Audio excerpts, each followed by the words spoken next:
Podcast Answer Man, episode number 351.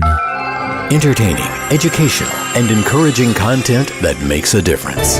This is GSPN.TV. Join the community. Hey there, Mike Stelzner from the Social Media Marketing Podcast, and you're listening to Cliff Ravenscraft, the world's #1 authority in the world of podcasting. He's the Podcast Answer Man.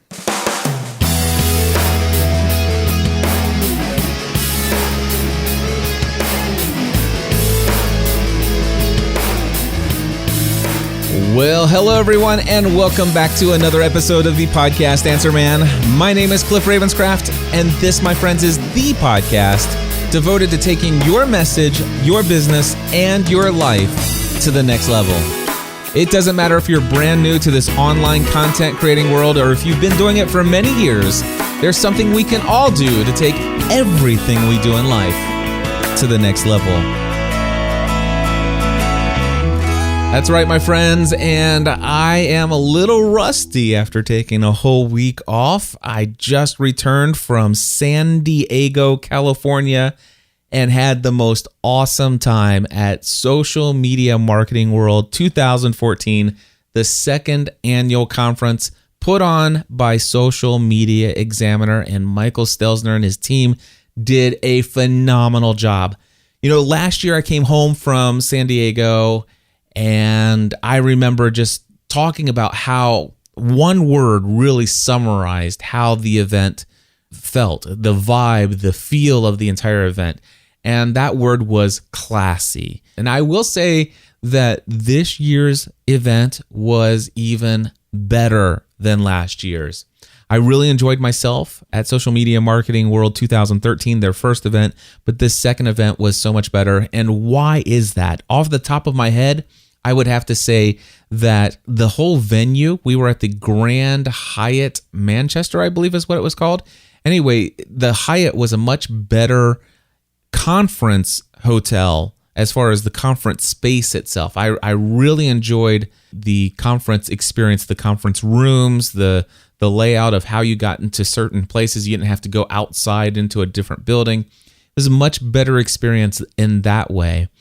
And there was a larger crowd of people this year, a lot of new people that weren't there last year that I got to meet this time for the very first time. And one of the things that I found really interesting were the amount of solopreneurs or entrepreneurs who were there. And if you listened a couple weeks back, we brought Michael on here to talk about who is this conference for. And while last year I had this feeling and this vibe going into it that this is a conference mainly for big brands, and certainly the big brands were there last year. The big brands were here this year, but the number of people who, let's just say, are within my target audience, the people who are professional public speakers, the people who are life coaches, career coaches, authors, teachers, business people, small business owners, the folks that I really resonate with the most, because that's kind of who I am and the kind of work that I do. And it's the clients that I find myself working with most frequently. And I found that this conference was full of those people this year. Last year, there were certainly a number of them there. However, most of the people that were there that fit into this category, I had already known prior to going to the event. This year, I met probably over 100 new people that I had not ever met prior to this event, and who are really kind of doing the same kind of work that I do, or surrounding the work that I've worked with other people that I'm very confident in helping them getting their message out to the world. So it was a really great event for me personally to make some great connections. It is a conference that's focused on networking, but it also has a lot of focus on great content. The speakers are well chosen, and it was just a great experience altogether. Now, in this episode of Podcast Answer Man, I do want to tell you that I'm going to share with you my first Uber experience, or my first experience with Uber. If you don't know what Uber is, I'll explain it to you in just a moment. I'm going to give you some thoughts that just came to me out of nowhere related to on-air signs. If you actually have family that, sometimes will walk in when you're recording a podcast and they don't know that you're actually recording because you're maybe silent while you're listening to the other person that you're interviewing talk. You want to put a little on-air sign outside without having hardwired. I have a great thought that came to me, and probably many of you have already been smart enough to think about this months or years ago. So we'll see. Anyway, I'm going to also talk about what I don't like about the Lyft app, which is a personal productivity tool or more of a health and fitness kind of it's a motivational tool to help you achieve the things that you want to set out to do by tracking those things. I'll talk a little bit about the Lyft app. And then I am going to bring in my great friend Pierce Mars from Nashville, Tennessee, and we're going to talk about his experience with the Shark Tank podcast. Also, one of the experiences, thanks to my great friend Michael Stelzner, he and I happened to be in a mastermind together, and I mentioned to him that I've been working on a media campaign, getting the message about podcasting out to the world at large through a media blitz. I've been working with a friend of mine who's getting me some great coverage. I was in the Cincinnati Business Journal here in Cincinnati, great publication for startup businesses. And then when I was in San Diego, Mike says, hey, I know that you're going to be doing this media blitz. If I get any opportunities where the TV stations want to do some FaceTime with somebody to talk about anything, I'm going to help you get in front of the camera. Well, that actually happened in San Diego. I was invited to join Phil Mershon, which he's like Michael's right-hand man over there at Social Media Examiner, specifically for putting these conferences on. I mean, he does an amazing job organizing everybody. But anyway, Phil Mershon invited me to come and be a part of Good Morning San Diego. And what I'm going to play for you here is a 3.5-minute clip of something that we did on television. Again, this went out to everybody that was watching in San Diego, and there actually were not just people who were at the conference who saw this and mentioned it to me, but a lot of people were reaching out to me on Facebook and Twitter and saying, oh my gosh, I see that you're in my hometown, and I couldn't believe it when I turned on the news. So check this out. This is from Good Morning San Diego. Everyone knows social media is the current and the future of marketing. This week, some experts are here in San Diego to talk all about it. Here to tell us more is Phil Mershon from the Social Media Examiner and Cliff Ravenscraft, the podcast answer man. Cliff, we will get to you in just a second. I want to start with you, Phil. What is happening here this week? We are holding a conference for nearly 1,800 marketers from all over the world. 12% are coming from outside the U.S. They are coming here to learn about social media. How do you use it to market your business and to network with many of the top thinkers and the expert educators in the industry? Well, that's the thing, right? Because now social media is really the kind of marketing driving force for a lot of corporations nowadays. And unfortunately, lots of the corporations or small businesses aren't taking advantage of it. It's actually true. 6 years ago, we did our first industry report, and people were skeptical about, is this going to last? And today, everyone knows you have to do it, but they're wondering how you do it smartly. Right. How do you spend your time and energy, and how do you keep your fans engaged with you? Well, that is the question. Now, if for those marketing folks that are watching right now, or if somebody, if you own your own business, what would be the one tip you would give them on how to market successfully their business on social media? Probably the best tip I can give you is what all of our viewers and listeners told us is podcasting.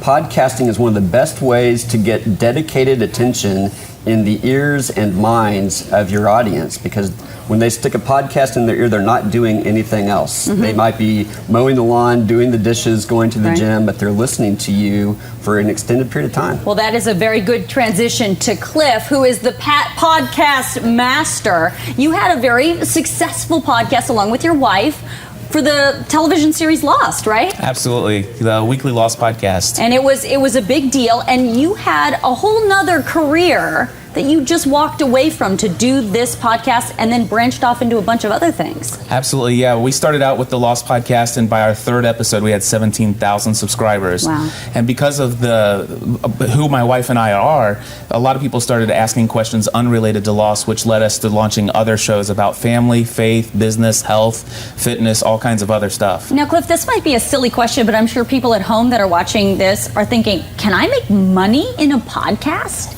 Absolutely. It is absolutely possible to create a podcast and have sponsors, advertisers. You can have affiliate relationships where you recommend products and get commissions.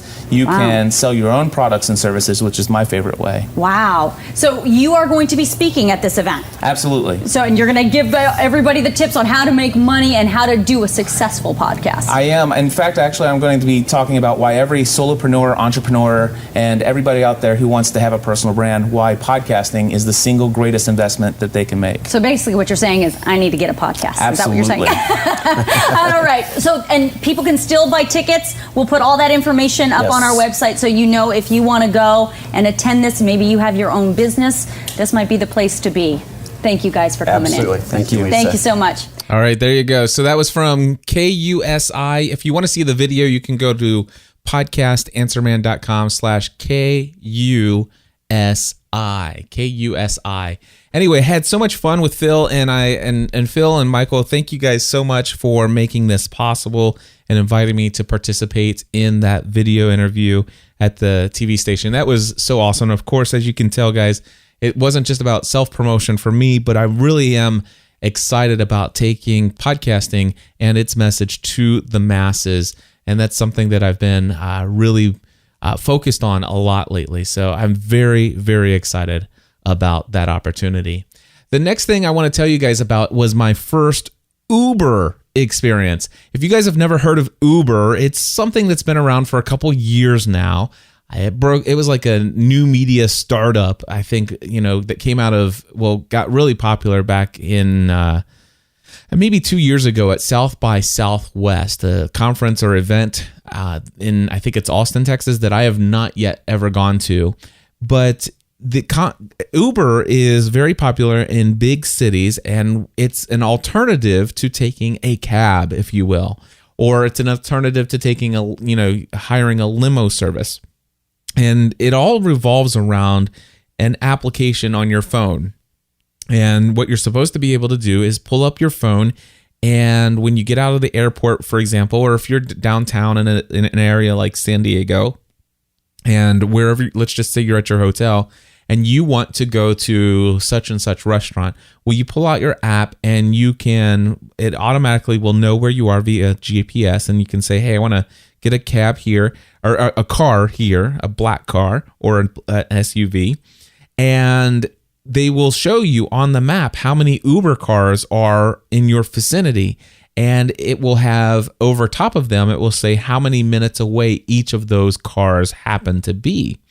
So you can order a car and you can tell it where you want to go.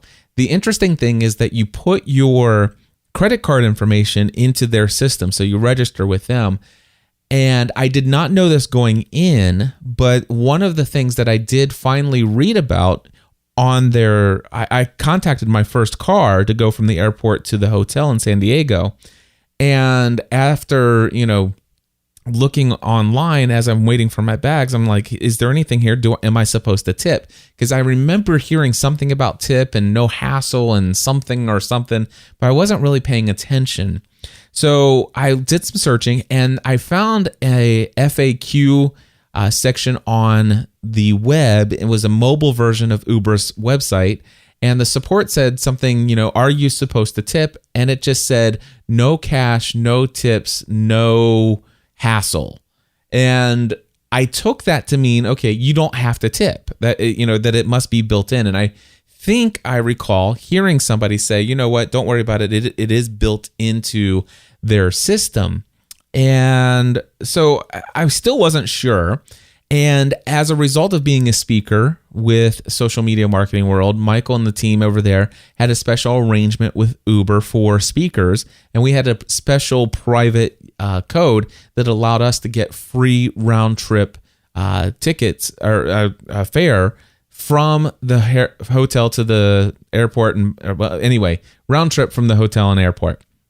And that was very nice. Of course, they also had a deal where every participant at the conference was able to, I think they got like a $20 credit or something like that. But anyway, so I hired a car and I took a picture of myself. The Uber driver gets to see what you look like. You actually get a picture of what your driver looks like, so you can tell if it's the right guy you're getting in a car with. I kind of like that. The one thing that I learned is that as soon as you hire the driver, you have the ability to call the driver and you have the ability to text the driver. And from what I understand, it's almost expected that you're going to call the driver or you're going to text the driver or something of that nature.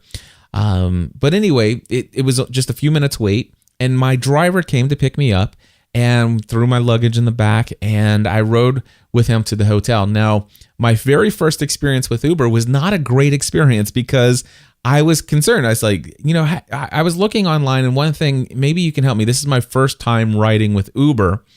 And he said, and I said, and one thing I'm not sure of, is it customary? Should I tip you? I wasn't sure. And he says, oh yes, you should tip, it's expected. And I'm like, okay. Because I read something, and then I said, I read something online, and I was looking at the thing, and it says, no, the tip is included. He goes, yeah. He says, Uber will tell you that the tip is included, but we don't see that. We don't get the tip. And I'm like, wait a second. So you're telling me that Uber is telling me that the tip is there, but you're not getting tipped? And that was concerning to me. And I'm like, wait a second, I just don't understand this. Well, it was a free ride anyway. It's literally 5-minute ride from the airport to the Hyatt. So I knew the fare that was being covered anyway was going to be inexpensive, and it wasn't going to be very much. So I went ahead and gave the guy a $10 tip. Not a big deal. But then after we got out of the car, the driver says, now let me show you what you need to do after a thing. And he says, go ahead and pull up the Uber application. He goes, now it's going to ask you about the ride. Go ahead and hit 5 stars. And I'm like, okay. And he goes, now you have the opportunity to write something really good about me. And I'm like, and at this point, if I wasn't quite sure, and if he wasn't so forward, I would have, and if I would have known this is the process that you rate the driver afterwards, I would have waited until I had my car and he pulled away, and then I would have given him an accurate rating and review. I probably would have rated that driver about a 3, 3 out of 5 stars. And I would have written that, I'm kind of, this is my first Uber experience. It was my understanding that tip wasn't included. He made it very certain that it was. He was a little bit forward, it was a little bit more of a stressful ride because I didn't know what I was doing. But, I would have been very clear. But instead, because he was looking over my shoulder and he was directing me of what to do and where to do it and how to do it, my Uber experience was I give him a 5-star rating because he was looking over my shoulder, and I said he was very pleasant, and I hit go, and that was it. Well, thankfully, I got an email the next morning from the guy who oversees all of Uber in San Diego. He's like the main head guy. He says, hey, I see that you used one of our promo codes, and I see that you just got in. This was your first experience. I'd love to hear how it went. Everything I just told you guys, I told him in an email. He wrote back, apologized profusely, and says, absolutely not. When you're using Uber, you are not expected to pay a tip. It is definitely included. We're going to have a talk with his driver. Now, of course, some of these drivers actually they're not Uber employees. And I know one of the drivers that I had later in the week worked for a limo company who also happens to use, to book some rides through Uber as well. Anyway, long story short, the guy assured me, hey, that's not how things are supposed to go.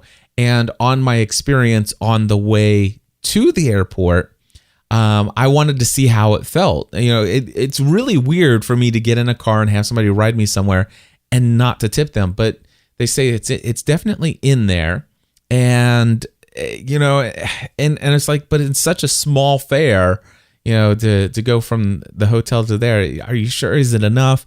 Anyway, I wanted to see how it would work on my way back from the hotel to the airport. And so I called it, used the app to call another driver, book a fare. I didn't mention anything, I just got in the car. This guy was very pleasant in the morning. George was his name. And, he got out of the car, dropped my bag off at the curb. He didn't stand there like he was waiting for anything. And he said, have a great flight. And he got in the car and left. And that was the experience. And I'm like, that was much different and felt different. And so, of course, I obviously waited until I got into the airport, and then I pulled up my app and I gave that guy a 5-star rating and a great written review. It still felt weird not to tip, but I wanted to see how that experience was. Well, anyway, my first Uber experience, and I will say overall, which basically I consider the ride from the airport to the hotel and the ride back. Overall, I really like Uber. And it's probably a bit more expensive than riding in a taxi, but it is definitely an experience worth having. And the cars are definitely cleaner and nicer. I tell you what, even though I had a bad very first experience, I blame that on how brand new I am to the service. But for those of you who are flying into a city, let's just say like New York, San Diego, Los Angeles, and Chicago, all those big cities probably have Uber. It is worth trying and having as an experience. All right, before we go over to Pierce Mars, I do want to play this promo for my Podcasting A to Z course, which, by the way, starts this Monday, April 7th. So here's that promo for you right now. Are you thinking of launching your own podcast and don't know where to start? You could have your own high-quality podcast online in just under 4 weeks, even if you have absolutely no technical knowledge about how podcasting works. Intrigued? Since 2006, Cliff Ravenscraft, a podcast answer man, has trained thousands of people on how to launch a successful podcast. Cliff has coached top-ranked podcasters such as Pat Flynn, Michael Hyatt, Michael Stelzner, Dan Miller, John Lee Dumas, and the list goes on. Podcasting A to Z is a 4-week group training course that leads you step by step through the setup of your very own podcast. Not just the technical side, but also the mindset that goes into creating a successful show as well. One thing is certain. At the end of 4 weeks, you will have experienced one of the best investments you can make in taking your message to the next level. To learn more details about the course, head to podcastinga2z.com. Podcastinga2z.com. All right, my friends, I have my great friend Pierce Mars on the line. And Pierce, you are sounding good, my friend. Well, you got to go get a good coach. And if you get a good coach, you can sound good. You know what I'm saying? I do know what you're saying. I sounded like a 5th grader before I got all this nice equipment. So, Pierce, let's go back to when you first got started in podcasting. Have I had you on Podcast Answer Man before? This is my first time, and I'm so honored to be here, Cliff. Thank you. Well, I'm glad to have you on here. I first met Pierce back in March 2011. Actually, February 2011. It was a Valentine's cruise with Dan Miller. We did the No More Mondays cruise. My wife and I met your wife and yourself and a bunch of other wonderful people who have become lifelong friends. Yeah, it was a great time, and you and I had some communication because we had Andy Traub as a common friend that we were talking to all the time. So I was hearing about you, and of course I was listening to your voice all the time, listening to your show, and it was so great to get to spend a few days on the cruise, and we got to go to San Juan, ride around on the bus. Remember that? That was great. I do remember that. It was good times, my friend, taking me back in the mind there. It make me have to turn this thing off and just go back and lay back and think about it. So, hey, when I first met you, I learned that you have a full-time career in sales. Exactly. And you also, on the side, just for fun, do a bit of consulting and coaching in the area of sales and public speaking in sales. Exactly. As a matter of fact, by the time I saw you on the cruise, I had been doing a blog called The Sales Moment, and it's just a short 3 to 5 minute blog, and I started recording it, putting it on iTunes, and that was just something that I had started because I wanted to do a weekly, a Monday morning kind of little boost for people that were in sales. And I had only been doing that for a few short months when I met you. And of course, that was all inspired by what you had done. And I had been writing the blog, and somebody says, you really need to record that and put it out. So I did. And since then, I've put out 155 episodes of that. Wow, that's awesome. Can you tell me real quick, and before we talk about the other show that is the primary focus here, what has the Sales Moment done for you, that podcast, all of those different shows that you've put out? Have you seen any kind of return, or was your goals more in the lines of just helping people by putting your experience out into the world?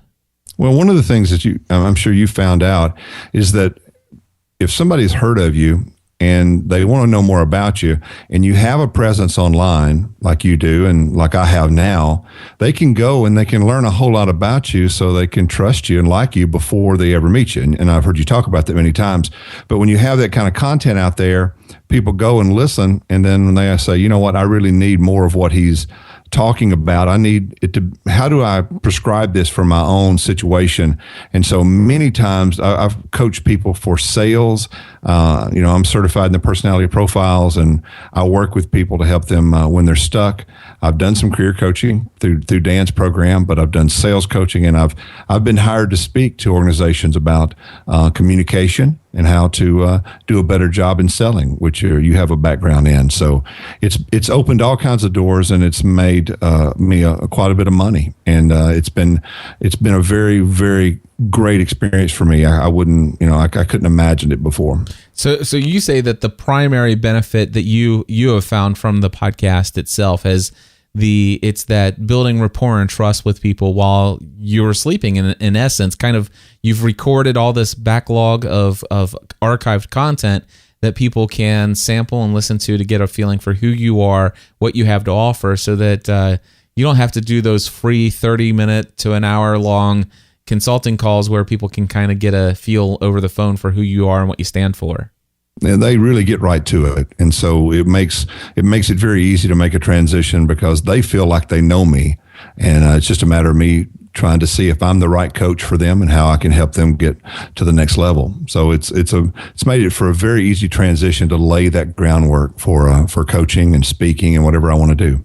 One of the interesting things that I saw you do was pick up a fan podcast related to a television show, which I love that you took that whole gateway content of find something that appeals to a mass audience that's already raving fans around another brand, especially in the entertainment space, and then using that as a way for people to first come there for the content, but then overall stick around because of you, and then want to learn more about you. So that's a method of generating new traffic that I've been working on for years. And you did this with the Shark Tank. Tell me a little bit about that. How did that get started, and a little bit of the early part of the journey there?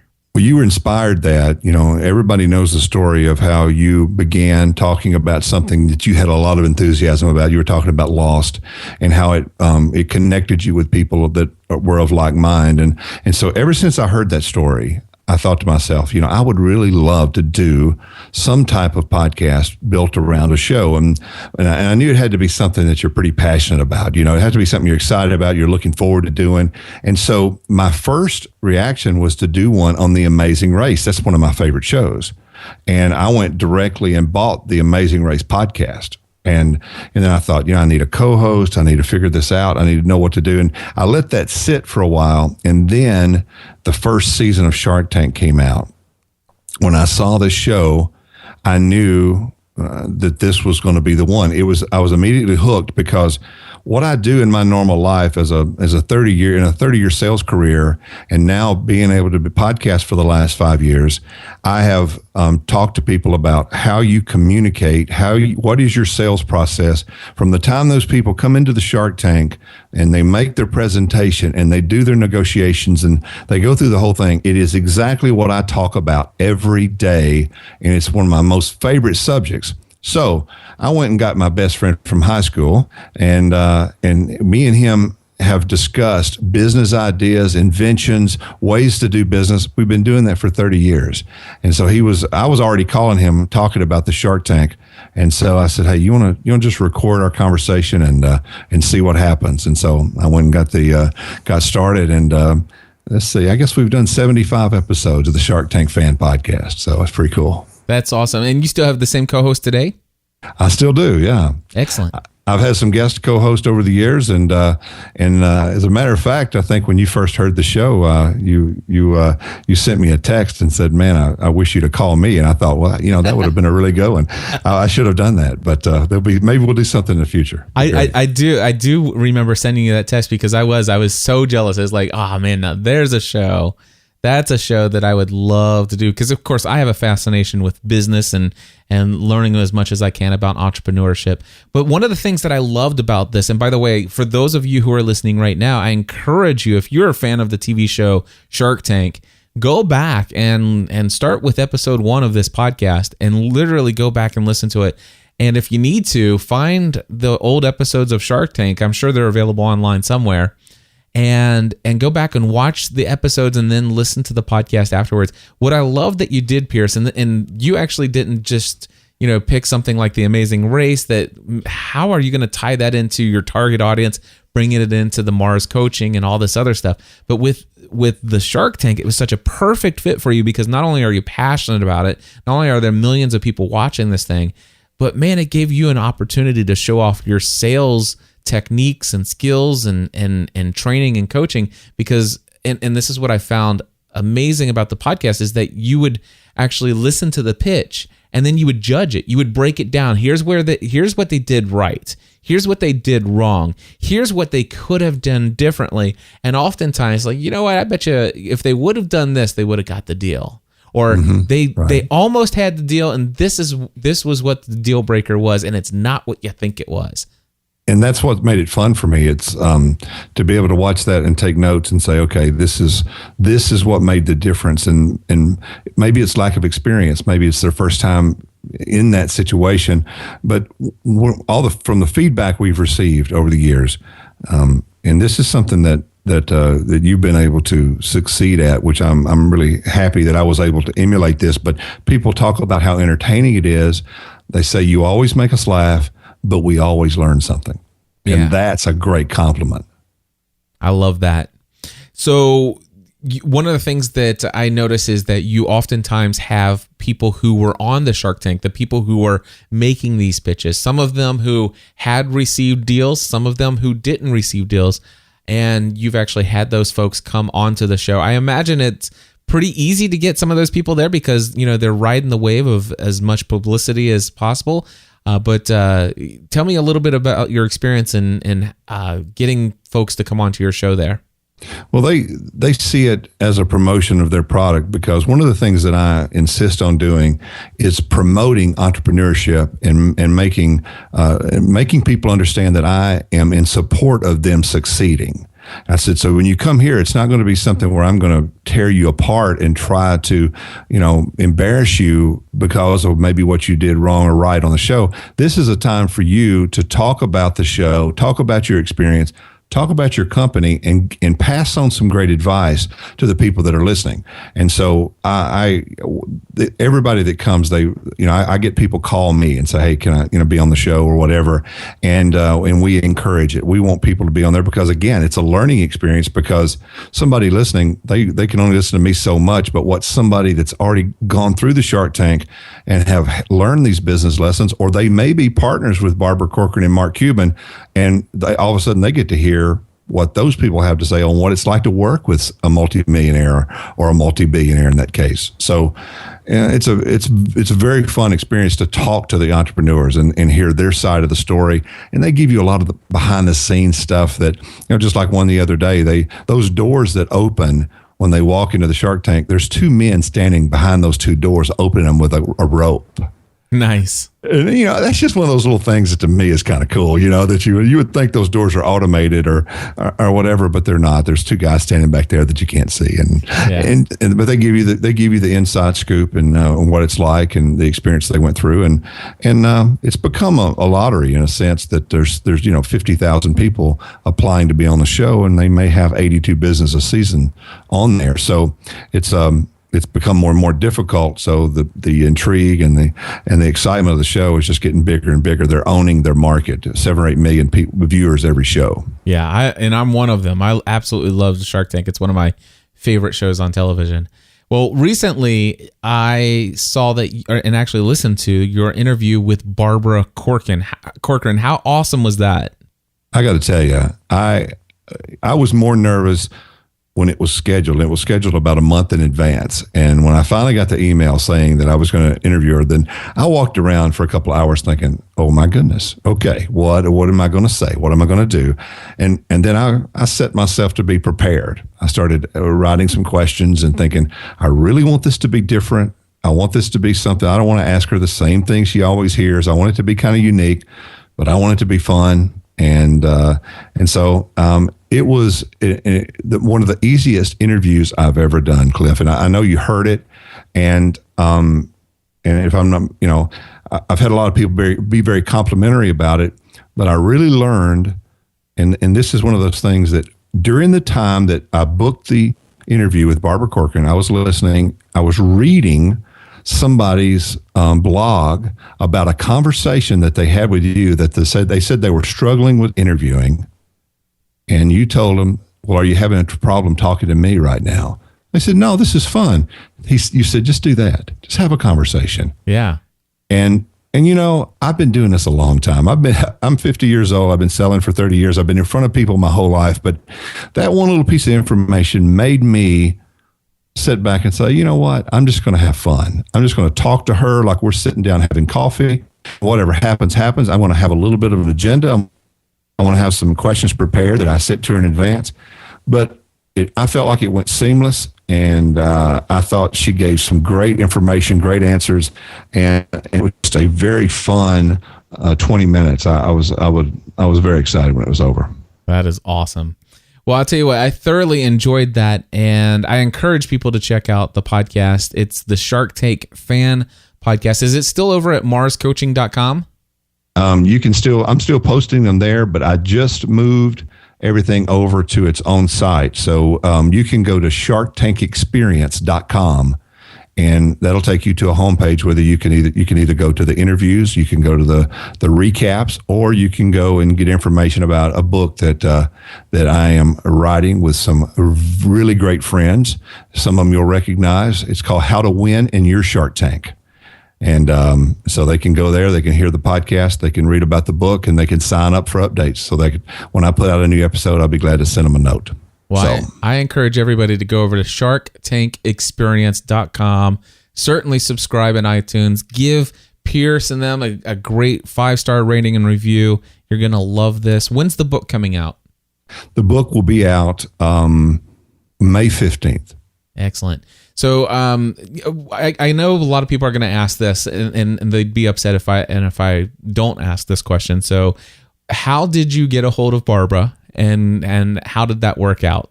Well, what's interesting, she invested in a company. Her and Mark Cuban invested in Villy Customs. Fleetwood Hicks was a guy who brought his Bull Mastiff out there, and he makes custom bicycles, a guy from Texas. And Lisa and I decided that we were going to buy each other beach bicycles for Christmas. And we were sitting there, and I pulled out my iPad, and I said, you remember that guy that was on Shark Tank, Fleetwood Hicks? I said, let's go look at his bicycles. That way we can customize. We can make them any way we want. Long story short, we were going to get a Thanksgiving weekend discount, Black Friday discount, and we couldn't get the code to work. So I called the number and left my message on Black Friday. I said, I can't make the code work. Please call me. I want to get the discount for the 2 bikes I'm buying. And on Saturday morning, Fleetwood Hicks calls me, and he doesn't know who I am. He's never heard of the podcast. And he said, I don't listen to podcasts. I don't listen to radio. I don't listen to anything. So he calls me, and so he helped me with my problem. I told him what I did. I said, I would love to interview you. I interviewed him. He said it was the best interview that he had ever done since he'd been on Shark Tank. And he said, I'm going to talk to Barbara on Thursday. I'm going to tell her she's got to interview with you. She connected me to Gail, Barbara's executive assistant, by email. It took about 2 months to make it happen, but we started communicating about a time, and she was kind of giving me what I felt like was the brush off for a while. And I want to. This is a sales thing, Cliff, that I really want to share. Yeah, because I believe it's important. I'm sitting here, and she said, call me back the second week of January. Email me, and I'll see when her time's available. So I send her an email the second week of January, and she comes back and she goes, I don't think she's going to be available till March or April. So I'm really feeling the brush off. 2 weeks later, I'm sitting at my desk, and I pull out the newest episode of Inc. magazine, INC, Inc. magazine. It's an orange cover, and it's got the lady who invented Spanx on the front of it. Okay.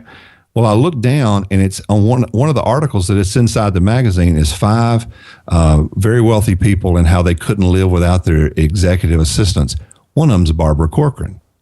So I flip the thing open immediately, and I look, and there's Gail, the lady I've been talking to on email. There she is, but behind the stage at the Today Show. We're helping Barbara get ready, and I think, well, now I put a face with a name. I just turn around to my computer. Nothing about the interview. I just put in the subject line, congratulations on being in Inc. magazine. Really excited for you. It was a very complimentary article. And I said 2 or 3 lines. This lady gets 300 emails a day. She responded in 30 seconds. Wow. And she said, thank you so much, with a bunch of exclamation points. And so all I did was compliment her. I recognized her from the magazine. I don't know, Cliff, if this had anything to do with it, but within 5 days, I had an interview with Barbara. I'd say it had everything to do with it. Just based on what you're telling me, I would have to believe that the fact that you took notice of her as an individual and didn't make her feel like just the gatekeeper that you had to get past. That you took time to notice her, and that you remembered her, and that you even had that she stood out to you when you read the article, that you put the 2 and 2 together. I think that people like to feel important and to feel valued and to feel like they matter and that you notice them. And Pierce, you and I both know in sales that's critical. It is critical, and I felt like it was a key. And they had an opening, and when the interview was over, I took some pains to try to find something unique to send to Barbara as a gift, and I sent Gail the exact same thing. I bought 2. One, I didn't send Gail a trinket and give Barbara something nice. I gave them both a very nice, unique gift that I found to thank them for their time. Because, hey, when we finished the interview and I posted it, I sent a note over to Gail and I said, "Listen, would your social media mind tweeting this out?" They sent it out. They tweeted it out to 135,000 people, and then Robert Herjavec tweeted it out to another 170,000, and that happened within 30 minutes after they posted it. That is awesome. Hey, go ahead. No, it's fine. I just wanted to say that's what happened from just treating people right, being patient, being nice, and just recognizing the importance of everybody that's involved. I'm going to share one of the favorite things I learned from you in just a moment, and we'll wrap things up. But I have to ask, has Lisa, your wife, has she listened to the interview, and what is her thoughts on it? Because, by the way, for those who haven't heard this interview, Barbara's a little hot on Pierce, ready to make him husband number such and such. Well, when I finished the interview, what was funny, the morning she did this interview while she's sitting backstage at the Today Show, I go downstairs to go to the bathroom because I'm thinking, I better go. I'm going to, do something here. I go downstairs and she's sitting there watching the Today Show, and there's Barbara Corcoran sitting on a stool with Kathy Lee and Hoda. And I'm going, why is she? I said, I've got an interview with her in 15 minutes. She's live on TV. I said, what's the deal? So I come back out and I watch her, and she's doing this little competition real estate thing with Kathy Lee and Hoda. And then she goes right backstage from that interview, and Gail connects me to her cell phone. And then soon it was over, Lisa came upstairs to say, well, how'd it go? And I said, well, just let me play this for you. So I played her the part where she said something about me having a good speaking voice and that I must be good looking. And then the thing at the end about me, she said I was going to be husband number 3 or whatever. But she took it well. Yeah. She said that if I wanted to leave her for Barbara Corcoran, that would be my business. And I said, I don't think so. I know there's not enough money in the world, so I made it right. That's good stuff. Well, I do want to share with you, and I want to share with everybody listening. There was something that you said in a Q&A session of the talk that you gave on the No More Mondays cruise back in February 2014. You probably have no idea that this had an impact on me. But do you have no clue where I'm going with this, do you? I do not, no. All right. So you were talking about some of the stuff that from how to win friends and influence people, and some of how that stuff applies to sales. And you were talking about the most important thing is to remember people's names and to use people's names. And a mutual friend of ours in the audience had in the room there had said, I have the hardest time remembering people's names. I just can't do it. And do you remember what you said to him? I probably told him he didn't care. You said, you know why? He says, I know why.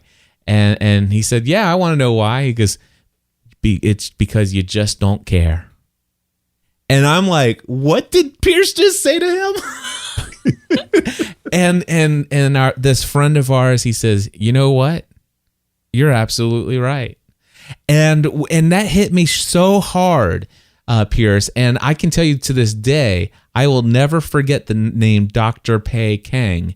And not only that, but I can tell you it's PEI. It stuck in my mind so much that I had to. And her name was the most difficult name for me to remember of anybody in that room, but I remembered it because of that. And I still struggle to this day when I go to a conference. Like, for example, I just got back from Social Media Marketing World, and I know I met, and this is not an exaggeration, I know I met and shook hands with a minimum of 200 people that introduced themselves to me, who knew who I was, listened to Podcast Answer Man for years.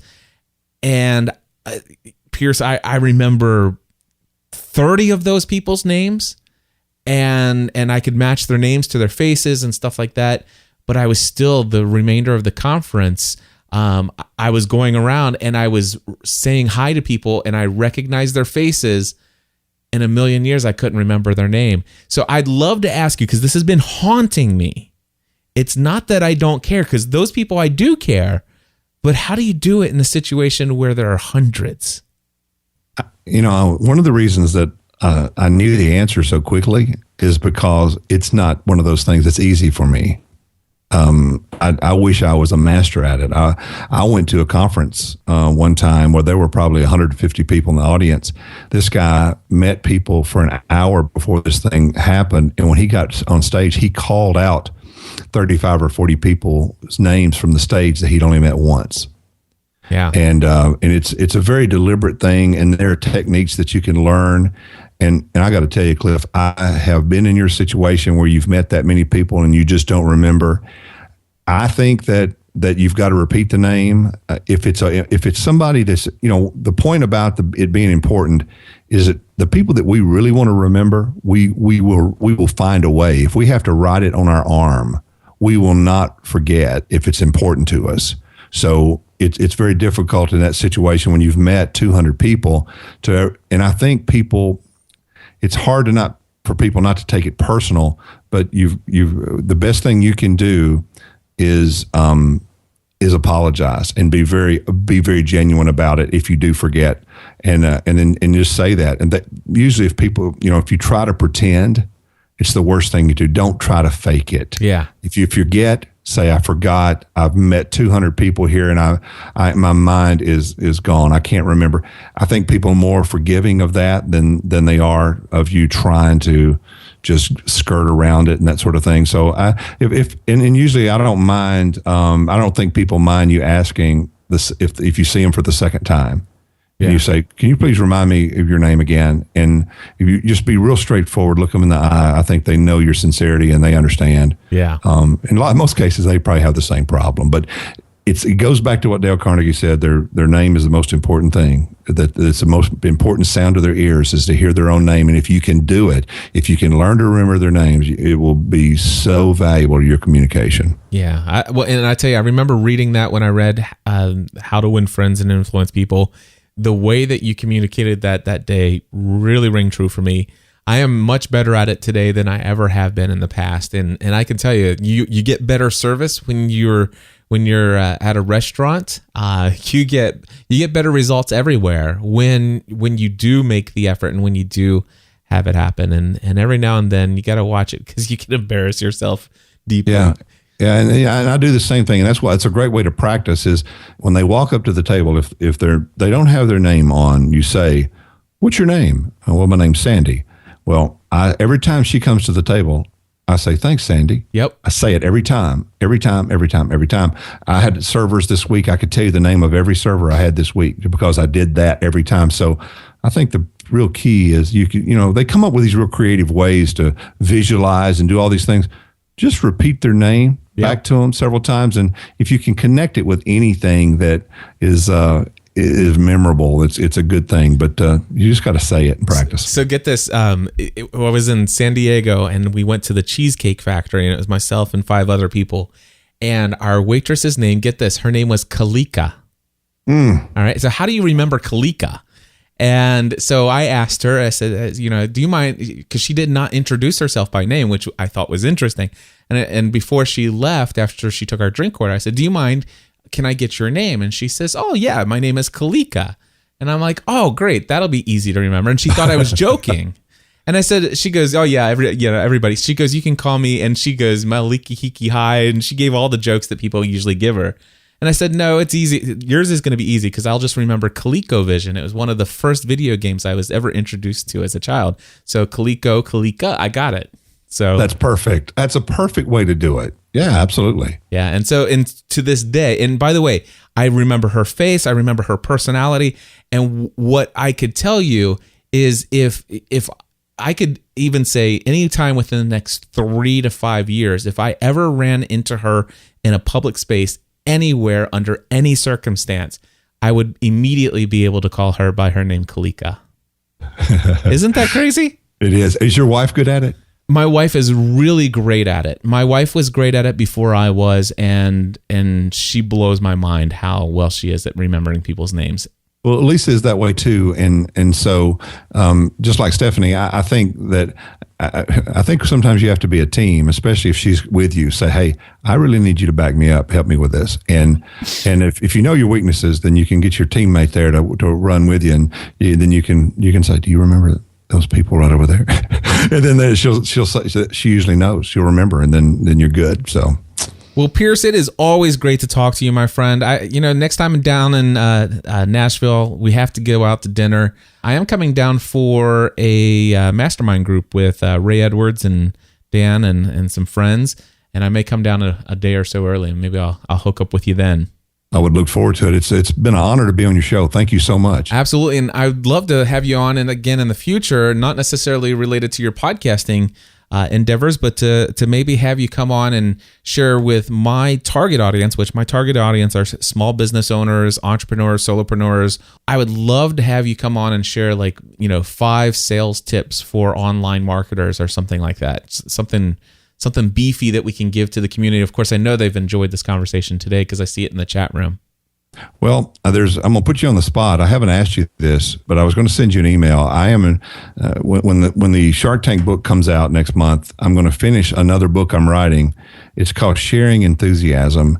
Ooh. And I wanted to showcase you in the book because of you epitomize somebody taking an enthusiasm of something and being able to use that to serve people and to do this thing. So I'm looking forward to talking to you. I'd like you to showcase what you've done as one of the examples in that book, and I'll explain more about that later. Maybe we can get back together and talk about that. Absolutely. Just shoot me an email, Pierce. Thank you so much for coming on the show. And again, everybody, SharkTankExperience.com, and it'll take you to everything else that Pierce has.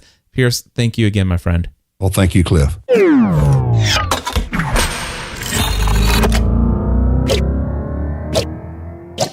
All right, my friends, that was an awesome interview with Pierce. I love hanging out and talking with him, and I will be certain to have him back on again in the near future. I wanted to share, before I wrap up the show, the idea of these on-air signs.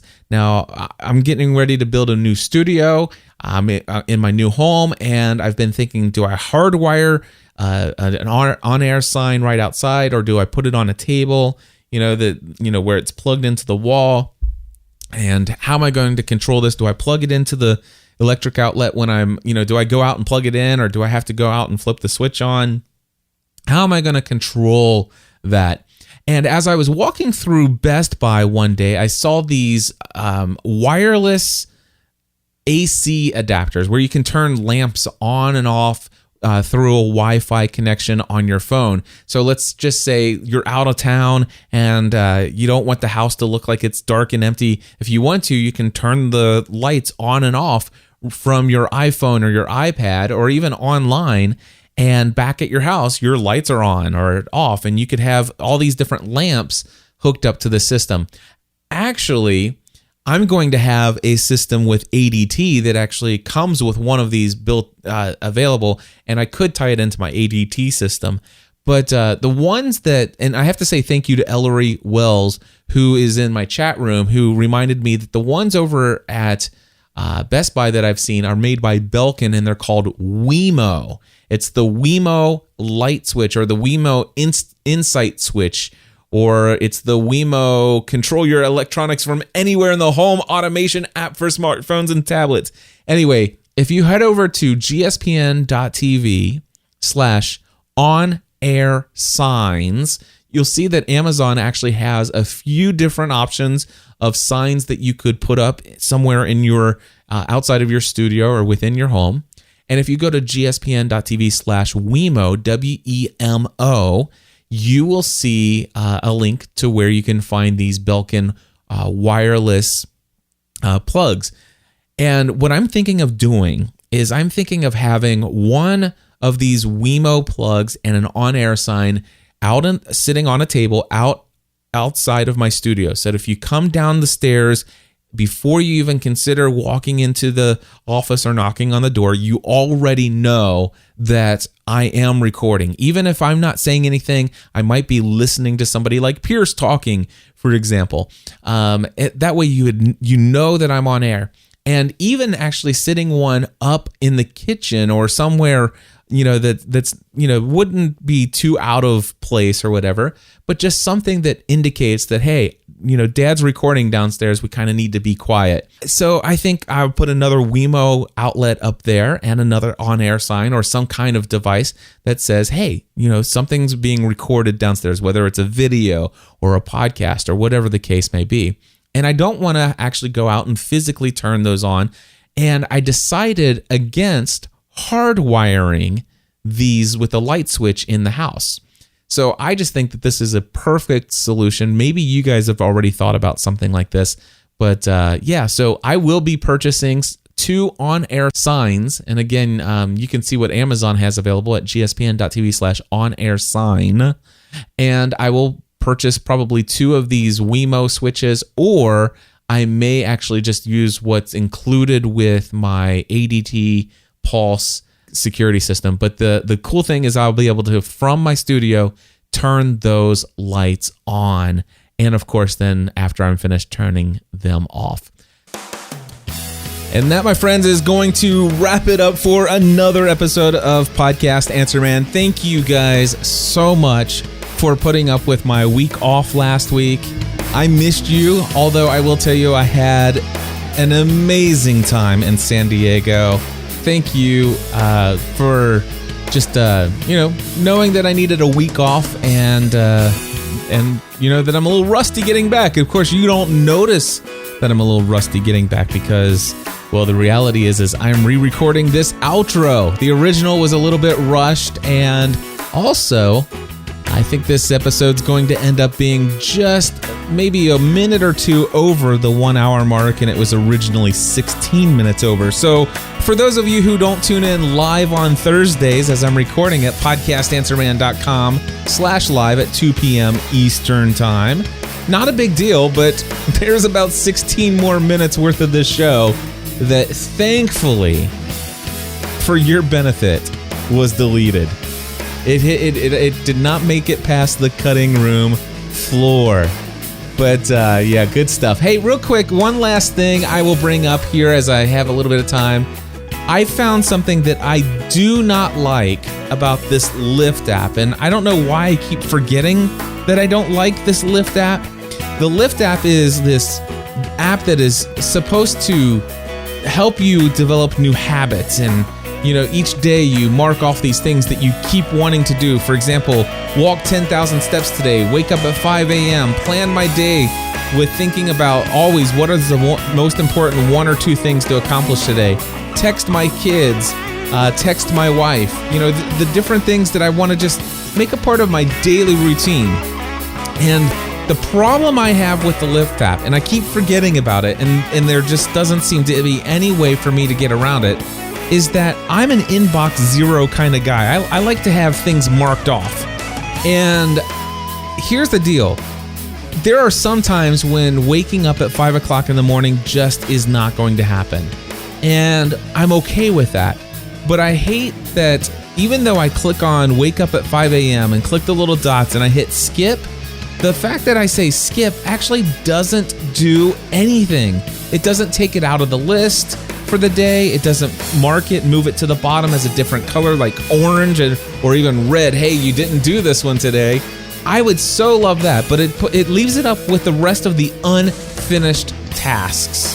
And there may be some things that are in my Lyft app that I for whatever reason, other priorities trumped that particular task, and I would like it to not show up so that at the end of the day, everything's kind of out of that bold list.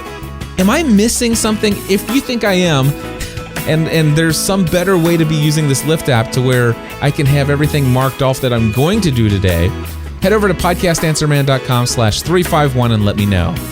Helping you to get the thing you do to the next level. See you next week. Podcast Answer Man.